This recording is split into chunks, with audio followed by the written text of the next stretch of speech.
দেশের বিভিন্ন কারাগারে দেদারসে ঢুকছে মাদক। বন্দীদের পাশাপাশি মাদক বাণিজ্যে জড়িয়ে পড়েছেন কারারক্ষীরাও। অভিযোগ রয়েছে বাইরে থেকে পাকস্থলিতে করে কারা অভ্যন্তরে আনা হচ্ছে মাদক। এমন অবস্থায় কারাগারে মাদকের আগ্রাসন রুখতে ডগ স্কোয়াডের মাধ্যমে তল্লাশির উদ্যোগ নিয়েছে কারা কর্তৃপক্ষ। প্রাথমিকভাবে রোববার থেকে ঢাকা কেন্দ্রীয় কারাগার ও কাশিমপুর কারা কমপ্লেক্সে ডগ স্কোয়াডের মাধ্যমে তল্লাশি চালানো হয়। এ প্রসঙ্গে কারা মহাপরিদর্শক ব্রিগেডিয়ার জেনারেল সৈয়দ মোহাম্মদ মোতাহার হোসেন বলেন, ইতোমধ্যে তাদের কাছে কারারক্ষী এবং বন্দীদের মাধ্যমে ভেতরে মাদক প্রবেশ করানো হচ্ছে এমন অভিযোগ এসেছে। তাই তারা প্রাথমিকভাবে কেরানীগঞ্জ কেন্দ্রীয় কারাগার ও কাশিমপুর কারা কমপ্লেক্সে 2টি করে ডগ স্কোয়াড মোতায়েন করেছেন। এবার ব্যাংকও আপনার হাতের মুঠোয়।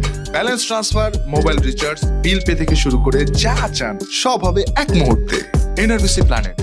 এসব ডগকে মাদক উদ্ধার সহ অন্যান্য বিষয়ে বিশেষ প্রশিক্ষণ দেওয়া হয়েছে, তবে তাদের প্রধান ফোকাস হবে মাদক। কারা মহাপরিদর্শক আরও বলেন, এই 2টি কারাগারে ডগ স্কোয়াডের মাধ্যমে সফলতা পেলে গুরুত্বপূর্ণ এবং মাদকপ্রবণ অন্যান্য কারাগারেও তাদের পক্ষ থেকে ডগ স্কোয়াড মোতায়েন করা হবে।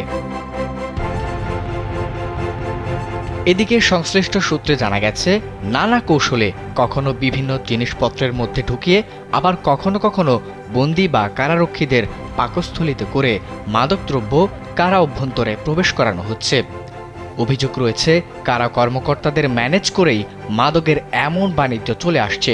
সম্প্রতি ঢাকা কেন্দ্রীয় কারাগার থেকে জামিনে বেরিয়ে আসা একজন বন্দী জানান, ইয়াবা, গাঁজা, হেরোইন, ফেন্সিডিল থেকে শুরু করে এমন কোনো মাদক নেই যা কারাগারে পাওয়া যায় না।